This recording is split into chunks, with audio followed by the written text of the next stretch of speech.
Well, first going to say a big thank you to everyone for coming along today. It has gone actually very quickly. We've covered a lot of ground.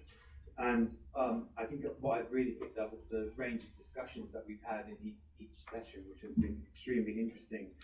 I think it was really good this morning when we heard from Tom about the economy setting the scene. Not too optimistic for next year. We're now going in for a bumpy ride. And again, from John in terms of the financial markets and investments. So again, challenging, which I think we all knew that anyway, but it's just when you hear it from someone else, independent experts, brings it home. So we are going to be operating in a tough market. And there was some hope, I think, in terms of the retrofit market. We heard this morning that the Labour Party has picked up the policy with its policy for 19 million homes to be retrofitted over the next 10 years. That was hoped for many small builders, hopefully, should they form the next government or not. But linked to that, of course, was our discussion about licensing, which was very lively. Lots of views there about licensing, even within the building industry, about the merits of whether this is a good thing or a bad thing, or whether some ought to have some mixture of it as well. And no doubt the FMB will continue to champion the need for licensing, given that most of our members are in support of it, but recognising actually we need a model that works and has the support of the industry. Gavin gave us a brilliant, I think, synopsis of the Building Safety Act, and I think it brought home actually the implications for all builders in this country. I think there's been a bit of a perception that maybe the Building Safety Act just applies to the high-rise buildings and the larger contractors, but the responsibilities obviously reach right through the building industry. So as an organisation, we will come back to that to advise our members about what that means and what we need to look out for, because that has very serious implications going forward.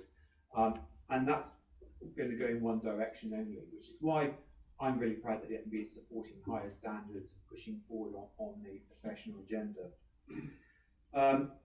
We also touched on diversity, which is going to be increasingly important, bearing in mind what Mark, you were saying there about labour shortages, which I think was the standout bit really in terms of our future.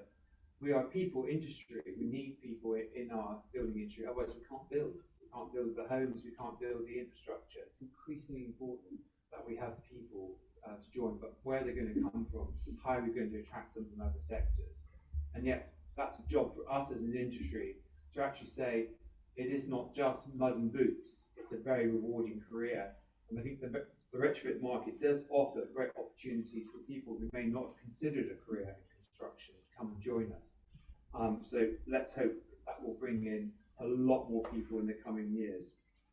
And then, of course, innovation. We all know we can't stand still, we have to go forward, which is why I think the last presentation there from Mark was particularly interesting, because we need to step up to the challenges that we face, but not forgetting modern methods of construction are really important, but we've got our traditional skills, which I'm very keen to champion. They need to adapt and change to the modern world, but we're still going to need them. 85% of our buildings will still be with us in 2050, they need to be maintained, and that's a great career. Lots of young people coming in who prefer a more to learn those traditional skills, which then you can adapt and change, and even become a master builder and have your own company. So there's a great career there for people coming into our sector. So I think we've covered an awful lot today, a lot for us to think about. I want to thank BDCE again as our main sponsor for making this possible, and so very grateful for that long-standing relationship we have with BDCE. But I also want to plug our exhibitors as well: OpenReach, TradePoint, Build Chain, Dewsons, and Build Aviator, because again, that makes our event today a lot more interesting, and it means that we're putting policy and practice together, which I think is what we benefit from by joining up face to face. I also want to thank Tanya for brilliant chairmanship today, fantastic, kept us all to order, and teased out lots of questions. I was slightly terrified at points when you were asking her questions, but that's great because you were getting a really good positive response. And I also want to thank my team at the FMB for all the work that has gone on behind the scenes. This is a hybrid conference. We are still live with Scotland, Wales and Northern Ireland, and sometimes it might be possible to forget, but they are there, they are watching us. So hello UK, we're with you in spirit, and I think that's been great as our first hybrid conference, but a big call out to the FMB team for what they've done today. We're at the close of our policy conference today, but we will be having a bit of fun now. We've got the drinks reception downstairs, and we've also got a special guest, Lucy Fraser MP, who is the Minister at the Department for Levelling Up, who I understand is quite possibly our housing minister, although actually people have been telling me to be a bit cautious about that. So, but we have so many housing ministers, I'm sure.